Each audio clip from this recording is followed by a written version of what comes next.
So hello दोस्तों, welcome to संभव smart classes.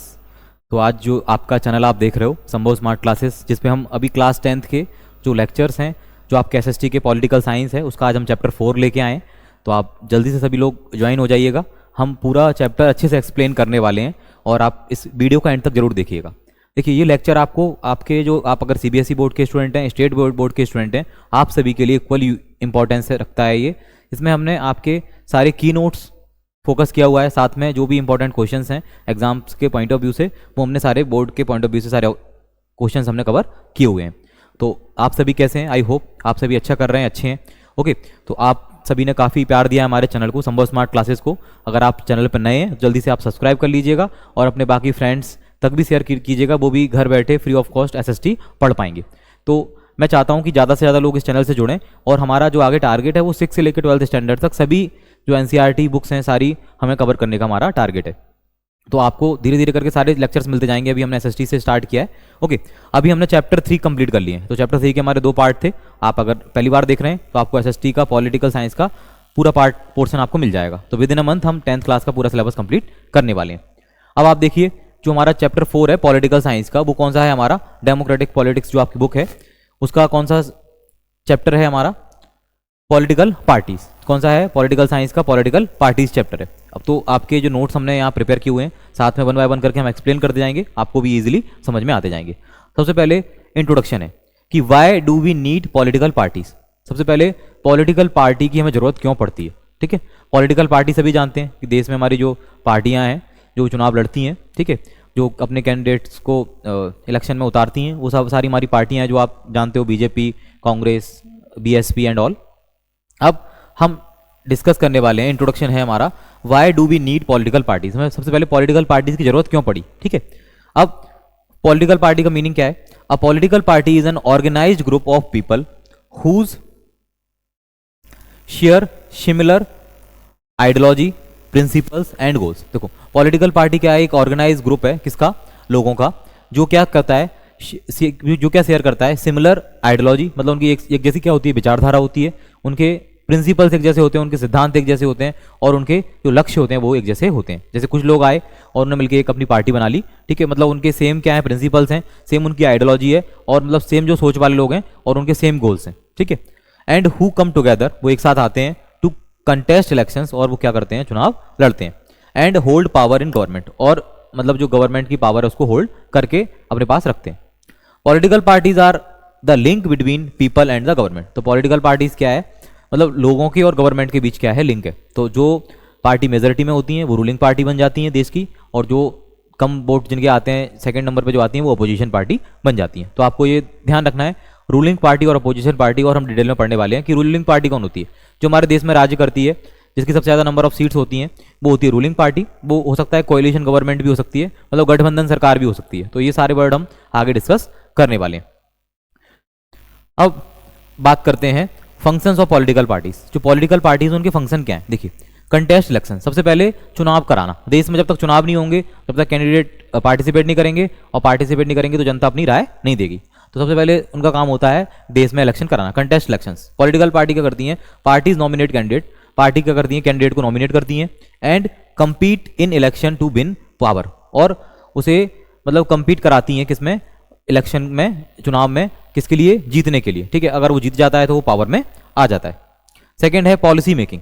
Parties क्या करती हैं? Parties make policies and programmes for the development of the country. तो पार्टीज कुछ ऐसी पॉलिसीज बनाती हैं। देखो, हर पार्टी का अपना एजेंडा, अपने गोल्स जो हमने डिस्कस किए, प्रिंसिपल्स होते हैं। तो पार्टी कुछ ऐसी पॉलिसीज बनाती हैं जिससे क्या होता है, मतलब प्रोग्राम किसके लिए होता है? हमारी डेवलपमेंट, किसके लिए? हमारी कंट्री के विकास के लिए, डेवलपमेंट के लिए, हमारे देश के विकास के लिए, हमारे कंट्री के डेवलपमेंट के लिए। तो लोग उसी पार्टी को सपोर्ट करते हैं जो जिन्हें लगता है कि ये पार्टी के पास अच्छा गोल है, अच्छे प्रिंसिपल्स हैं, जो हमें आगे 10 साल तक, 15 साल तक, 5 साल तक हमें आगे, हमें प्रॉब्लम नहीं होगी, हमें अच्छे लोगों को एम्प्लॉयमेंट मिलता रहेगा, रोजगार मिलता रहेगा, डेवलपमेंट हमारी कंट्री का होता रहेगा, और हम क्या रहेंगे? सिक्योर रहेंगे, ठीक है।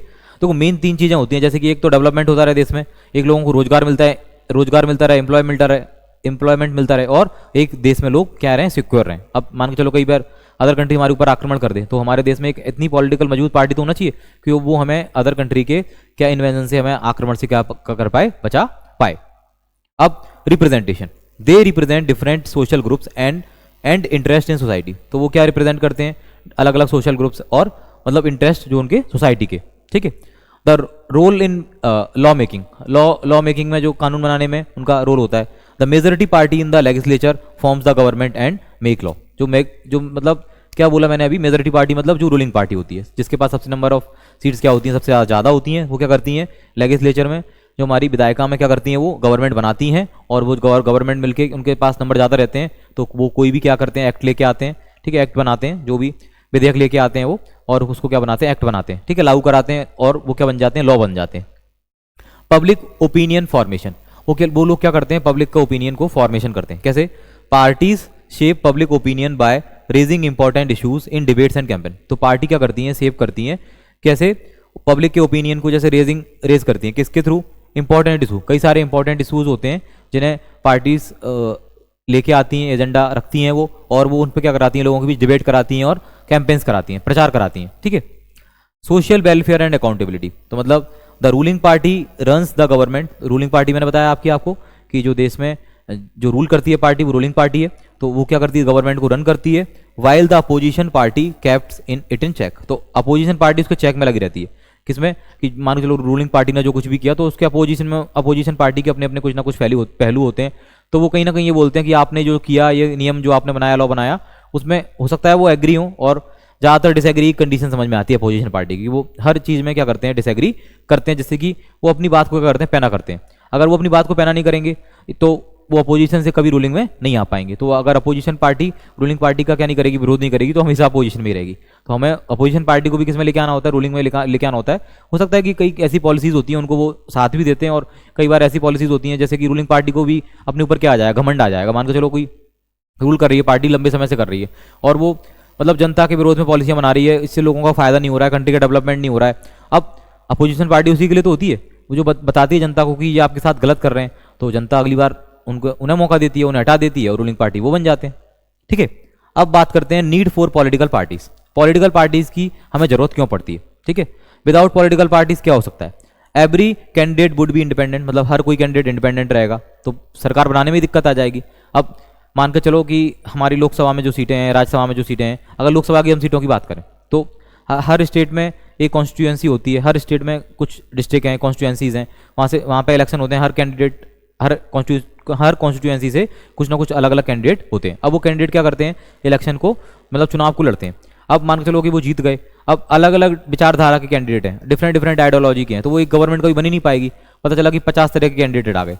अब वो 50 तरह के कैंडिडेट, वो बोलेगा मैं प्रधानमंत्री बनूंगा, दूसरा बोलेगा मैं बनूंगा प्रधानमंत्री, तो ऐसे कभी बन ही नहीं पाएगा। तो इसलिए पार्टी की जरूरत इसलिए पड़ती है कि सेम आइडियोलॉजी आ जाती है, प्रिंसिपल्स आ जाते हैं, बिलीफ्स आ जाते हैं उनके, और लोग विश्वास करते हैं, और एक पार्टी बना के फिर पार्टी के डिसीजंस होते हैं उन पर वो लोग क्या करते हैं, वर्क करते हैं, फिर वो अपने पार्टी के मुद्दे खुद सॉल्व करते हैं। जैसे मान के चलो 50 अगर सीएम बनाना है तो 50 विधायक बने, मान के चलो, अब 50 में से ही चुनना है। अब वो बोलेगा मैं भी बनूंगा सीएम, वो बोलेगा मैं बनूंगा सीएम, तो डिसाइड कौन करेगा? पॉलिटिकल पार्टी का हेड वो क्या करेगा, डिसाइड करेगा, ठीक है, आपस में मिलजुल कर डिसाइड करेंगे। अब no organised way to make और इंप्लीमेंट पॉलिसीज, मतलब कोई ऑर्गेनाइज तरीका ही नहीं होगा कैसे पॉलिसीज बनाएं, उन्हें कैसे इंप्लीमेंट करें। Democracy would become chaotic and directionless, मतलब डेमोक्रेसी किस टाइप की हो जाएगी, मतलब कोई दिशाहीन हो जाएगी, कोई उसकी दिशा ही नहीं होगी, समझ में ही नहीं आएगा कैसे चल रहा है। Therefore, political parties are essential for the functioning of representative democracy. तो इसलिए पॉलिटिकल पार्टी जरूरी है, किस लिए? हमारे मतलब जो रिप्रेजेंटेटिव डेमोक्रेसी है, जो हमारी लोकतंत्र है, उसको चलाने के लिए पॉलिटिकल पार्टी जरूरी है। अब देखो how many parties should be have, मतलब हमारे पास कितनी पार्टीज हैं। Basically one party system, two party system जो हम पढ़ेंगे। देखो only one party is allowed to control and run the government. जैसे कि चाइना में जो एक ही पार्टी है, हमारे कंट्री में तो मल्टी पार्टी सिस्टम है, बहुत डिफरेंट पार्टियां हैं। अब सारी अपनी अपनी गवर्नमेंट बनाने के लिए आगे बढ़ती हैं, कैंडिडेट्स को मौका देती हैं इलेक्शन में। तो only one party is allowed to control, मतलब एक ही पार्टी को अलाउ किया जाता है कंट्रोल और करने के लिए और गवर्नमेंट को चलाने के लिए। तो वो हमारे पास एग्जाम्पल है चाइना का, जिसमें जो पार्टी है वो कौन सी है, कम्युनिस्ट पार्टी है।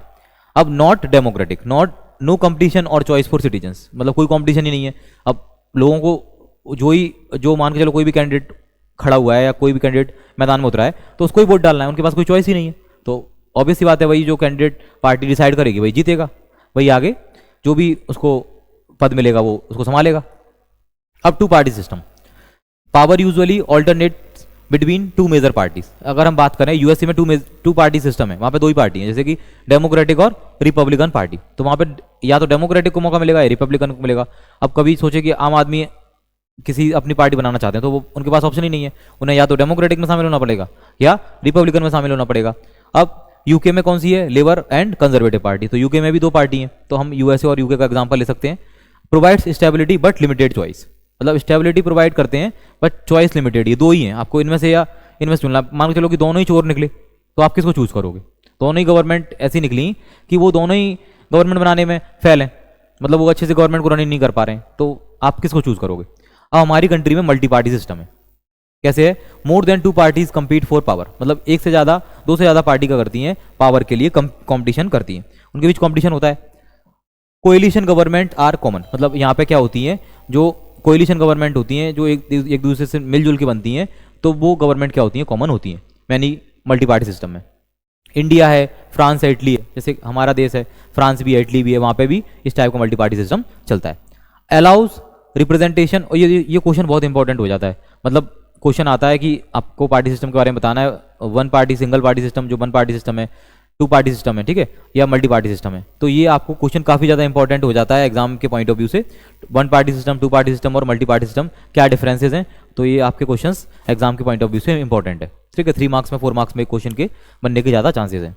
Allows representation of diverse interest but may cause political instability, तो ये क्या करते हैं, रिप्रेजेंटेशन अलाउ करते हैं, डाइवर्स इंटरेस्ट मतलब इनके इंटरेस्ट डाइवर्स होते हैं, बट मे कॉज पॉलिटिकल मतलब इनका जो मेन रीजन कारण बनता है वो क्या बनता है, पॉलिटिकल इनस्टेबिलिटी बनता है। कई बार ऐसा होता है कि पॉलिटिकल इनस्टेबिलिटी हो जाती है, मल्टी पार्टी सिस्टम है, तो मतलब अब लोगों के पास बहुत ऑप्शन हो गए, तो वो एक पर्टिकुलर किसी को चूज ही नहीं कर पा रहे, और क्या हो गया कि 4 वोट इसको चलेगा, 4 वोट इसको चलेगा, मान के चलो 50 वोट हैं, अगर 50 वोट की हम बात करें तो 4 वोट किसी पार्टी को गए, देन 4 गए, देन 8 गए, किसी को 2 गए।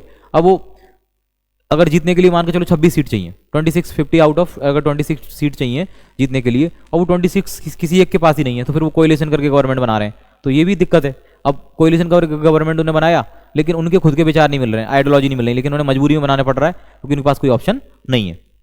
India follows a multi party system due to its social and regional diversity, देखो इंडिया में एक सबसे बड़ा सोशल और रीजनल डाइवर्सिटी है, जैसे कि अगर हम बात करें नॉर्थ की, तो नॉर्थ इंडियंस का अलग ही अपना सिस्टम चलता है, साउथ इंडियन का अपना अलग ही लैंग्वेज, अलग ही सिस्टम चलता है, तो हमारे ईस्टर्न की हम बात करें तो ईस्ट में अलग चलता है, वेस्ट में अलग चलता है, तो यहाँ पे हमारे यहाँ पे क्या है, डिफरेंट डाइवर्सिटी है, मतलब बहुत ज़्यादा विविधता है, और क्या है, सोशल रीजनल लेवल पे सब लेवल पे क्या है, डाइवर्सिटी इंडिया में बहुत ज़्यादा है।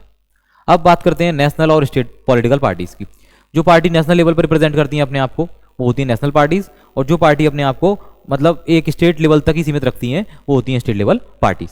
देखो operate across the entire country, मतलब जो पूरी कंट्री में ऑपरेट होती हैं, तो उनको हम क्या बोलते हैं, नेशनल पार्टीज बोलते हैं।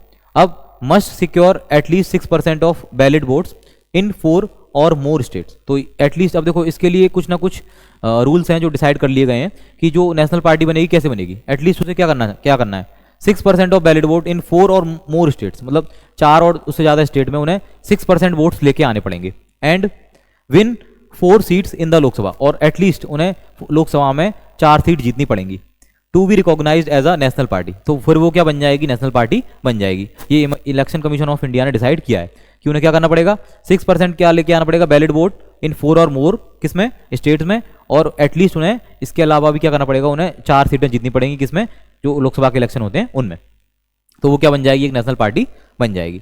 अब जैसे हमारी कुछ मेजर नेशनल पार्टीज हैं, इंडियन नेशनल कांग्रेस जो सबसे पुरानी पार्टी है, ठीक है, INC, फाउंडेड इन 1855, ठीक है, ये 1855 में फाउंड हुई थी। एओ ह्यूम जो थे, जो इस पार्टी के क्या थे, जनक थे, फादर ऑफ द INC थे, ठीक है। One of the oldest parties है। बिलीव्स, ये किस में बिलीव करती है, सेक्युलरिज्म में, ठीक है, डेमोक्रेसी में, लोकतंत्र में, and welfare of weaker section, जो मतलब गरीब लोगों को आगे बढ़ाने में। Support mixed economy and social justice, मतलब ये मिक्स्ड, पूरी तरीके से मिक्स्ड इकोनॉमी को, जो हमारी कंट्री में मिक्स्ड इकोनॉमी है उसे सपोर्ट करती है, और सोशल जस्टिस को, सामाजिक न्याय को क्या करती है, सपोर्ट करती है। इसके बाद सेकंड है हमारी भारतीय जनता पार्टी, बीजेपी। देखो हम तो किसी एक पार्टी का पक्ष ले नहीं सकते हैं, हम तो टीचर हैं, हमें पढ़ाना है, सारी पार्टी हमारे के लिए तो इक्वल है, ठीक है, हम रहते हैं एक तरह से मतलब बैलेंस टाइप से, हम ना किसी बीजेपी के साथ है ना कांग्रेस के साथ हैं। अब जो कंट्री के लिए अच्छा कर रहा है वो पार्टी हमारे लिए इक्वल है।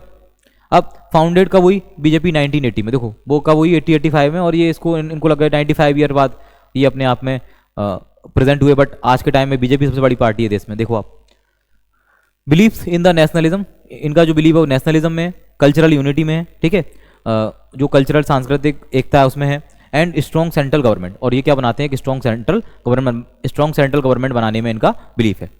ये क्या प्रमोट करते हैं? एक भारत श्रेष्ठ भारत, इनका जो नारा है, जिनका जो स्लोगन है वो क्या है बीजेपी का? एक भारत श्रेष्ठ Bharat. And cultural heritage of India, मतलब जो इंडिया का जो सांस्कृतिक जो हेरिटेज है उसे क्या करते हैं? कल्चरल हेरिटेज ऑफ इंडिया को क्या करते हैं? प्रमोट ये करते हैं, जो सांस्कृतिक विरासत है इंडिया की उसको प्रमोट करते हैं।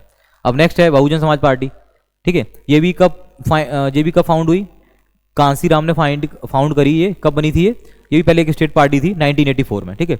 रिप्रेजेंट द बहुजन समाज, मतलब जो दलित लोग हैं उन्हें रिप्रेजेंट करती है ये पार्टी, आदिवासी को, ओबीसी को एंड माइनॉरिटीज को, ठीक है। ये उन्हीं लोगों के लिए पार्टी बनाई गई थी मेनली कांसी राम ने। AIIMS for social and economic equality, तो इनका एम जो है सामाजिक लेवल पे और आर्थिक लेवल पे इक्वालिटी आनी चाहिए, ठीक है। कोई गरीब पिछड़ा नहीं होगा, सब इक्वल होंगे। नेक्स्ट है communist party of India, CPI short में हम बोलते हैं। ये कब फॉर्म हुई? 1925 में। ये इनका क्या बिलीव है? ये बिलीव करते हैं जो मार्क्स थे उनकी जो विचारधाराएं हैं, जिनके प्रिंसिपल हैं उन पर बिलीव करते हैं। बिलीव्स इन मार्क्सिज्म, लेनिनिज्म, जो लेनिन की विचारधारा है, सोशलिज्म एंड सेकुलरिज्म। तो ये चारों चीज़ों पर क्या करते हैं? बिलीव करते हैं।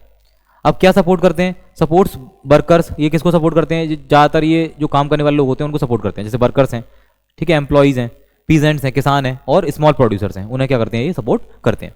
अब इसके बाद है कम्युनिस्ट पार्टी ऑफ इंडिया, जो मार्क्सिस्ट की है, ओनली चीज़ में मार्क्सिस्ट हैं, ठीक है, लेनिन वाले नहीं है।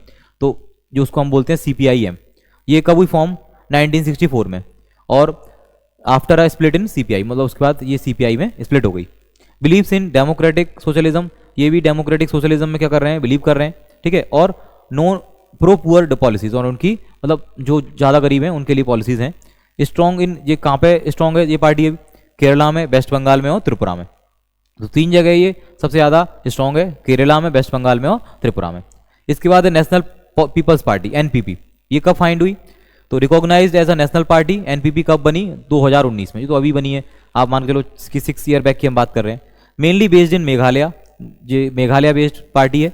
Works for the tribal development and regional unity, तो ये मतलब जो ट्राइबल कम्युनिटी है उसके लिए वर्क काम करते हैं, और रीजनल जो वहाँ की जो यूनिटी है उसके लिए वर्क करते हैं। अब इसके बाद कुछ स्टेट और रीजनल पार्टीज हैं जो पर्टिकुलर किसी स्टेट तक और रीजन तक सीमित है, जैसे कि ऑपरेट इन स्पेसिफिक स्टेट्स में हैव रीजनल और स्टेट लेवल इन्फ्लुएंस, ठीक है।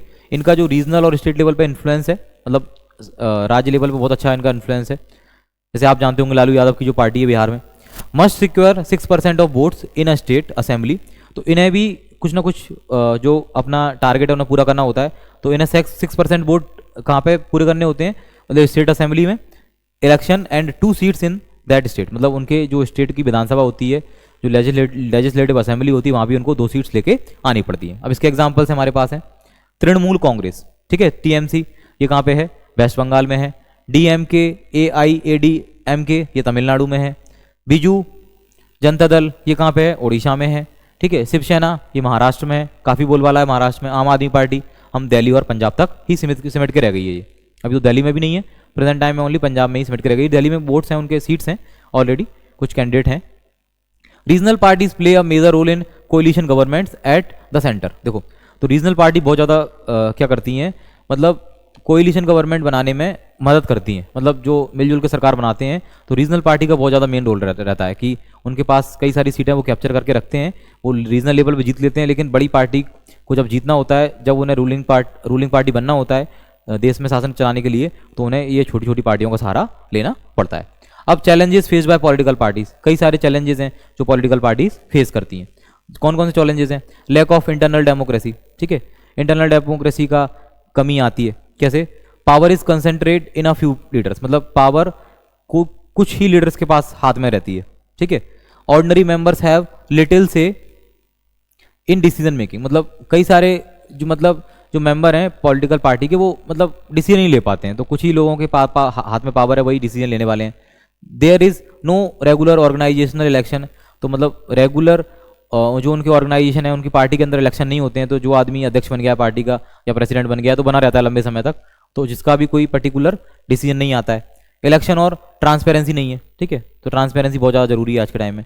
डायनेस्टिक सक्सेशन, ठीक है, डायनेस्टिक सक्सेशन बहुत ज़्यादा चल रहा है कंट्री में, leadership passes with in a family, जैसे किसी का मीन्स किसी के दादाजी अगर उस पार्टी के लीडर थे या उस पार्टी में अच्छा रोल प्ले उनका रहा है तो उन्हीं के बच्चों को आगे मिलता है, आगे सक्सेशन जो रहता है। तो ये भी हमारी कंट्री में जैसे बीजेपी तो बहुत हद तक इसको रिमूव करती जा रही है, बट कहीं ना कहीं हम पीछे देखेंगे तो ये हमें देखने को मिलता है कि आप देखते हो नेता जो हैं, लीडर्स जो हैं, उन्हीं के बच्चे आगे बढ़ते हैं, उन्हीं को रोल मिलता है।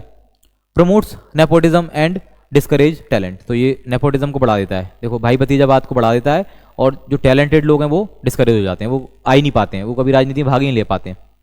Use of money and muscle power, ये पैसे का यूज करते हैं, मसल पावर का यूज करते हैं, ठीक है। Parties spend large amount of elections to win votes, तो बहुत लंबे अमाउंट में पैसा खर्च करते हैं, लोगों को पैसे बांट के चुनाव जीत जाते हैं।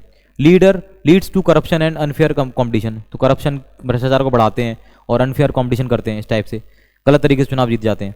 Lack of genuine choice for voters, ठीक है, मतलब रियल में वोटर्स की चॉइस ही नहीं है, फिर भी ये चुनाव जीत जाते हैं। Different parties often make similar promises, कई सारी पार्टी सिमिलर प्रॉमिस करती हैं, but and follow similar policies, तो सिमिलर पॉलिसीज को फॉलो कर लेती हैं कि हम भी ये भी ऐसा कर रहे हैं तो हम भी ऐसा ही करने वाले हैं।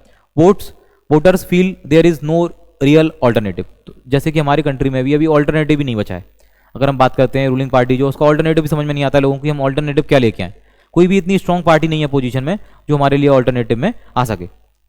नेग्लेक्ट ऑफ पीपल वेलफेयर, मतलब many parties are more focused in winning elections than on serving people, तो मतलब लोगों की सेवा तो भाड़ में गई एक तरह से, उसको पीछे छोड़ देते हैं लोगों की सेवा को, जो वादे करके नेता लोग आगे आते हैं उनको पीछे छोड़ देते हैं। वो क्या करते हैं, बस चुनाव जीते जाते हैं, उसके बाद वो किस पर फोकस करते हैं, मतलब इलेक्शन जीतने पर ही फोकस रहता है उनका पूरी तरीके से। अब how can political parties B reformed, मतलब पॉलिटिकल पार्टीज में कैसे सुधार किए जा सकते हैं, ठीक है। Legal reforms by the election commission, कुछ लीगल रिफॉर्म्स हैं जो कानून के द्वारा जो इलेक्शन कमीशन हमारे कंट्री में है उसने लिए हैं। कैसे, candidate must file an affidavit declaring asset, तो कैंडिडेट जो भी चुनाव में भाग लेता है, इलेक्शन लड़ता है, तो उसको अपनी एसेट का डिक्लेरेशन करना पड़ता है, उसके पास कितनी संपत्ति है। एजुकेशन, अपनी एजुकेशन का ब्यौरा देना पड़ता है जिससे कि अनपढ़ लोग राजनीति में ना आए। एंड क्रिमिनल रिकॉर्ड्स, और अगर वो कोई क्रिमिनल तो नहीं है तो उन्हें अपने क्रिमिनल रिकॉर्ड्स भी देने होते हैं। Parties must maintain transparency in funding, तो पार्टी को ट्रांसपेरेंसी मेंटेन करके चलना पड़ता है, फंडिंग में बताना पड़ता है कि हमारे पास इतना फंड है। Political parties must hold regular internal elections, तो पॉलिटिकल पार्टीज को मतलब इंटरनल जो उनकी पार्टीज में इलेक्शंस होते हैं वो उन्हें होल्ड करने होते हैं, ठीक है। जैसे कि पर्टिकुलर एक ही पर्सन किसी पॉलिटिकल पार्टी में हेड बन के ना रहे, इसको सबको कौन देखता है, हमारा इलेक्शन कमीशन ऑफ इंडिया देखता है। अब voluntary reforms of by parties, कई सारे वॉलंटरी रिफॉर्म्स हैं जो पार्टीज के द्वारा किए जाते हैं, जैसे more women and youth participation, ज़्यादा किसका पार्टिसिपेशन, वुमेन्स का और यूथ का। Encourage public involvement in party decision, तो ये पब्लिक का क्या करते हैं, इन्वॉल्वमेंट करते हैं पार्टी के डिसीजंस में, ठीक है, बढ़ाते हैं। Reduce dependence on money and muscle power, तो कम करते हैं डिपेंडेंस, जो मनी पे डिपेंडेंस है उसको कम करते हैं, मसल पावर पे डिपेंडेंस को कम करते हैं। प्रमोट आइडियोलॉजी बेस्ड पॉलिटिक्स, मतलब विचारधारा से रिलेटेड जो राजनीति है उसको प्रमोट करते हैं, इंस्टीड ऑफ कास्ट और रिलीजन बेस्ड पॉलिटिक्स। तो हम इसके पहले जो चैप्टर पढ़ चुके हैं जेंडर, रिलीजन और कास्ट, वहाँ से आपको समझ में आया होगा कि लोग अपने फायदे के लिए जेंडर और रिलीजन को आगे लेके आते हैं, जेंडर, रिलीजन और कास्ट को लेके आते हैं, तो ये गलत है। तो इसको छोड़ के वो किसके करते हैं, आइडियोलॉजी को, विचारधारा को आगे बढ़ाते हैं। अब roles of citizen and media, क्या सिटीजन लोगों का और मीडिया का क्या रोल है। Public awareness and pressure can push parties to behave responsibly, तो रिस्पॉन्सिबली अब भी क्या होता है, पब्लिक लोगों की जो अवेयरनेस है और जो प्रेशर है वो क्या करता है, पार्टी को पुश करता है, मतलब अच्छे से रिस्पॉन्सिबल बिहेवियर करने के लिए, मतलब उन्होंने अगर कोई जिम्मेदारी लिया तो उसे पूरा करने के लिए। The media, RTI and civil society can help expose corruption and lack of accountability, तो मीडिया है उसमें, जो हमारी देश की जो मीडिया है, आरटीआई है, ठीक है, और सिविल सोसाइटीज़ हैं, जो सोसाइटीज़ होती हैं जो हेल्प करती हैं, उनको एक्सपोज कर देती हैं, क्या कर देती है, करप्शन को एक्सपोज कर देती हैं, उनका जो भांडा फोड़ कर देती हैं एक तरह से। लैक ऑफ अकाउंटेबिलिटी, मतलब जवाबदेही नहीं रह पाते हैं वो। अब कुछ की टर्म्स हमने इसमें पूरे चैप्टर में पढ़े, जैसे political party, organisation that contest election to hold power in government, तो ये हमने पढ़ लिया।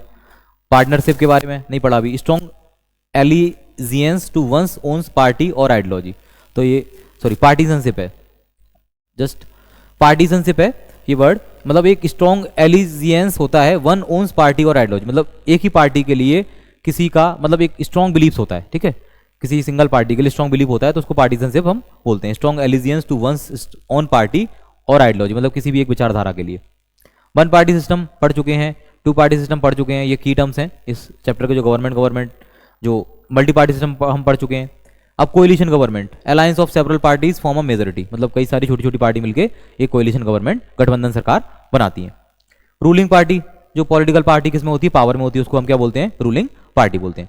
अपोजिशन पार्टी, जो party that monitors and criticises the government, party क्या करती है, मॉनिटर करती है और गवर्नमेंट को क्या करती है, क्रिटिसाइज करती है, उसको हम क्या बोलते हैं, अपोजिशन पार्टी बोलते हैं।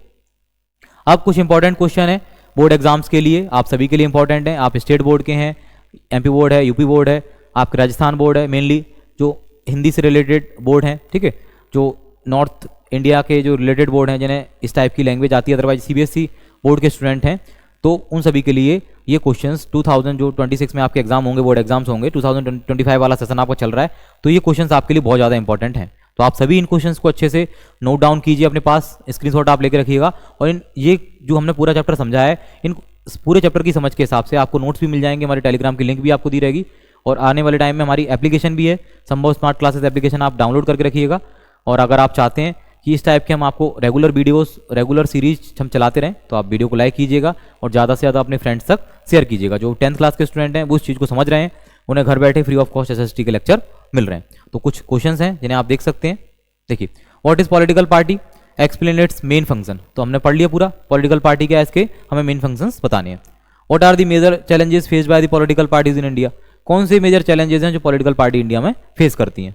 Differentiate between national and state political parties, क्या क्या हमने देख लिया परसेंटेज के बेसिस पे, नेशनल पार्टी क्या होती हैं और स्टेट पार्टीज क्या होती हैं। इंडिया मल्टी पार्टी सिस्टम को फॉलो क्यों करता है, ये भी हम देख चुके हैं। Explain the various reforms needed to strengthen political parties, कौन से सुधार हैं जो पॉलिटिकल पार्टीज को में करने जरूरी हैं, मतलब उनको क्या देने के लिए, स्ट्रेंथ देने के लिए, ठीक है। Describe the role of political parties in democracy, तो पॉलिटिकल पार्टीज का क्या रोल है डेमोक्रेसी में।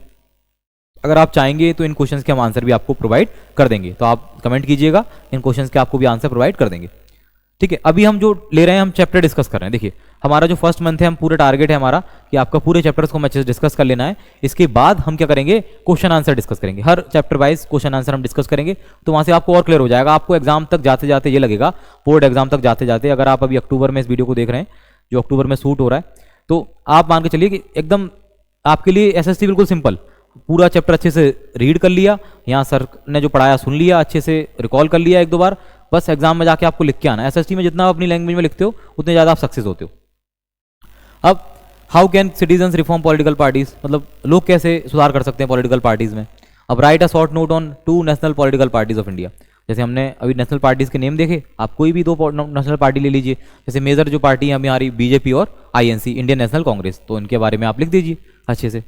अब कुछ समरी है चैप्टर की, जो हमने पूरे चैप्टर को पढ़ लिया है, आप इसे देख लीजिए एक बार और इसे आप अपने पास सेव कर लीजिए। तो मेनली हमने सारा चैप्टर अच्छे से डिक्लेयर कर दिया है, आपको समझ में भी आ गया है, तो डिस्क्राइब हमने बहुत अच्छे लेवल पे किया है। हम यही चाहते हैं एट द एंड आप इस चैप्टर को अपने और एक बार 2 बार आप समझें अच्छे से, और अपने फ्रेंड्स तक भी शेयर करें, और हमारे वीडियो को ज़्यादा से ज़्यादा लोगों तक शेयर करके आप चैनल को भी सब्सक्राइब कीजिएगा। कमेंट सेक्शन में बताइएगा आपको ये सीरीज जो है अच्छी लग रही है नहीं लग रही है, आपको चैप्टर्स समझ आ रहे हैं नहीं आ रहे हैं, और हमें और भी क्या चीज़ें इनमें इंक्लूड करना चाहिए, तो आप भी अपने सजेशंस कमेंट सेक्शन में दे सकते हैं। जब तक के लिए गुड बाय, नेक्स्ट चैप्टर में नेक्स्ट सेशन में हम मिलते हैं आपसे।